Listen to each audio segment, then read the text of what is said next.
मस्तिष्क में गूंजता है कि कोई कहता है हरि बड़ा है, कोई कहता है गुरु बड़ा है, कोई कहता है दोनों बराबर हैं। तो उस विषय में कृपालु अपनी राय देता है कि देखो भाई, दोनों एक है, ठीक है, लेकिन हरि बने बने का साथी है। देखो हम लोग बिगड़े हैं ना, भगवान से विमुख हैं, बिगड़े संतान है, पुत्र है, आवारा, बाप के खिलाफ, माया के शरण में है। तो भगवान साथ नहीं देता, 84 लाख में घुमाता है, भ्रामयन सर्वभूतानि, सबको घुमाता है, वही घुमाता है। ये सैव साधु कर्म कारयति, और असाधु कर्म भी, सब कर्म वही करवाता है, प्रारब्ध भोग। पाप पुण्य करते हम हैं, लेकिन फल के विषय में वही प्रेरक है, दंड देता है, कृपा नहीं करता। लेकिन गुरु हमारे ऊपर कृपा करके आदि, मध्य और अंत, ये 3 दशाएं होती हैं,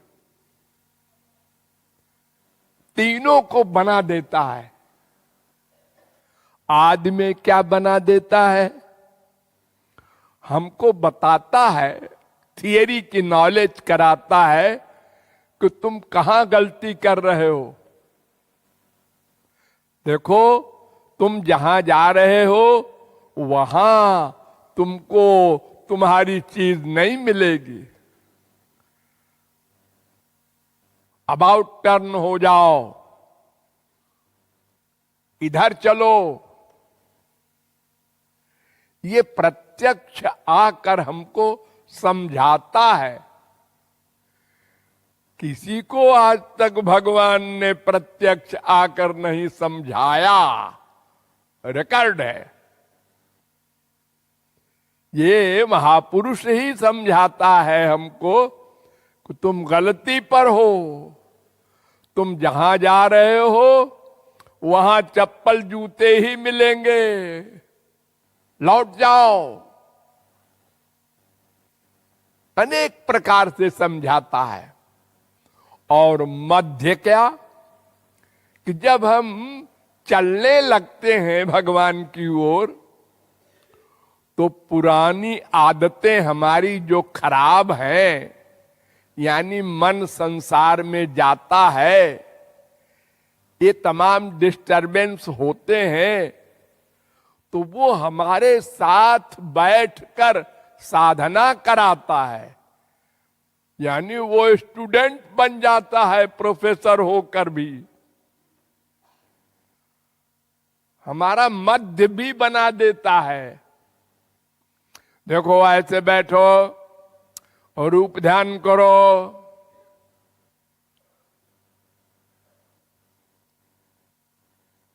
देखो मन संसार में जाए तो जहां जाए वहीं श्याम सुंदर को खड़ा करो।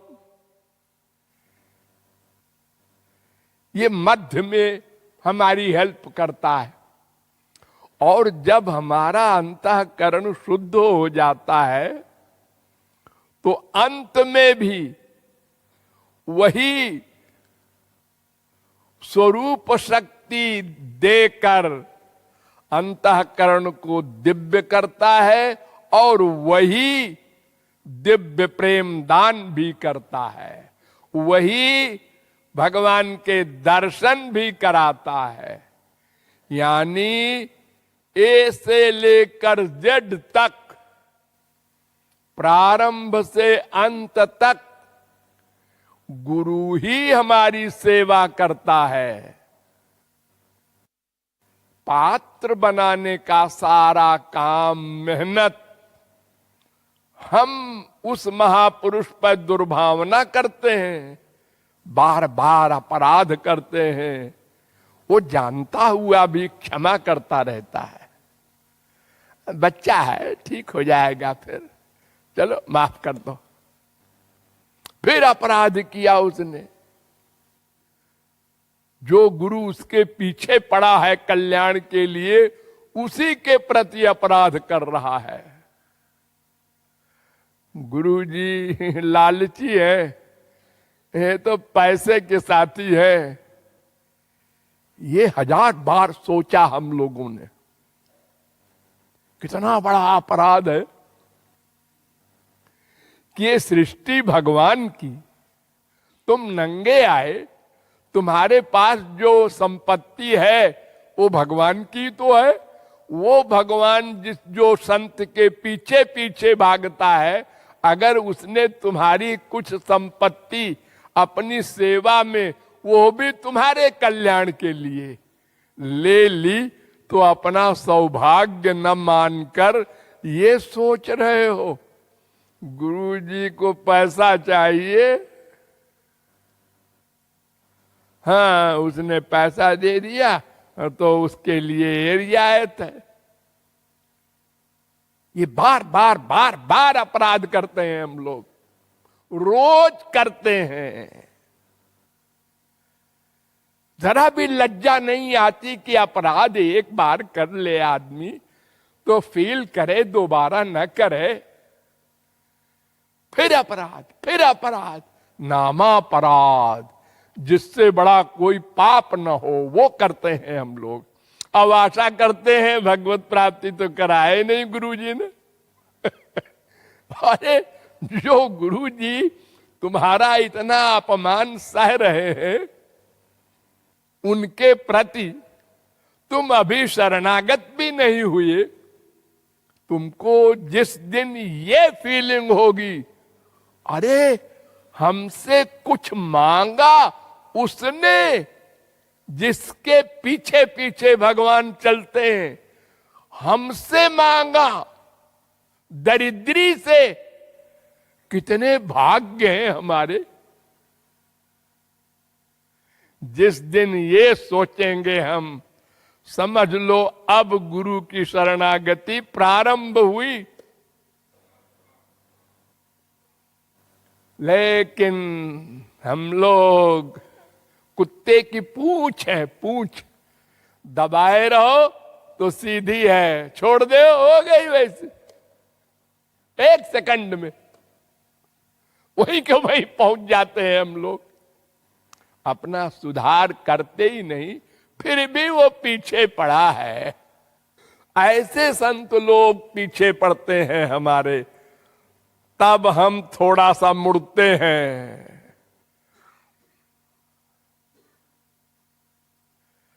और थोड़ा थोड़ा मुड़ते मुड़ते यहां तक पहुंचे हैं। और जिस दिन दृढ़ प्रतिज्ञा कर लेंगे अब अपराध नहीं करेंगे, जो कमाएंगे वो लॉक करके रखेंगे, सड़क पर नहीं रखेंगे उसको कि लोग उठा ले जाएं हमारी कमाई। नामापराध क्या है? हरि गुरु के प्रति दुर्भावना। बस हम कुछ बोले थोड़े ही हैं, बोलना अपराध नहीं है।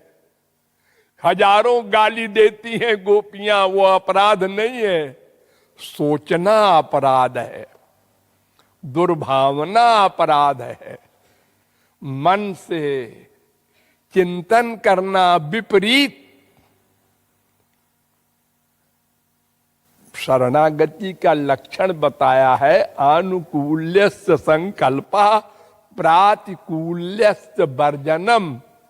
प्रतिकूल चिंतन न होने पाए उनके हर क्रिया पर बलिहार जाएं, उल्टा न सोचें। उनका दर्शन हो गया, हाँ हो गया, बताओ इसका तुमने क्या मूल्य दिया।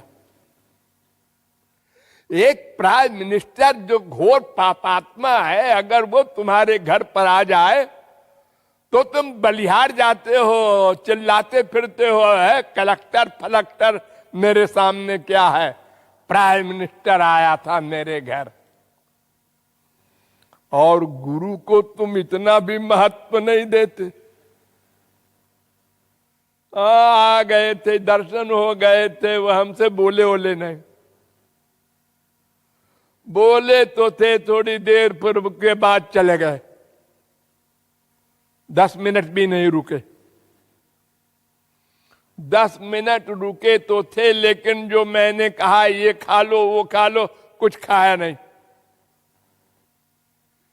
जितनी भी कृपा करें गुरु तुम्हारे लिए, वो उल्टा ही बोलोगे, सोचोगे। तो यही कारण है, अनंत गुरु मिले अनंत जन्म में, हम अपने लक्ष्य को नहीं पा सके। नामा अपराध कर करके गिरते गए। तो कभी न कभी सोचेंगे, इस आशा पर गुरु पीछे पड़ा रहता है। तो आदि में भी पीछे पड़कर समझाया, मध्य में भी पीछे पड़कर अपमान सहकर भी पीछे पड़ा रहा, और अंत में भी उसने तुमको दिव्य प्रेम दिया, दिव्य शक्ति दी। तीनों अवस्थाओं को गुरु ने बनाया, इसलिए गुरु की महिमा भगवान से बहुत अधिक है। ये रहस्य है।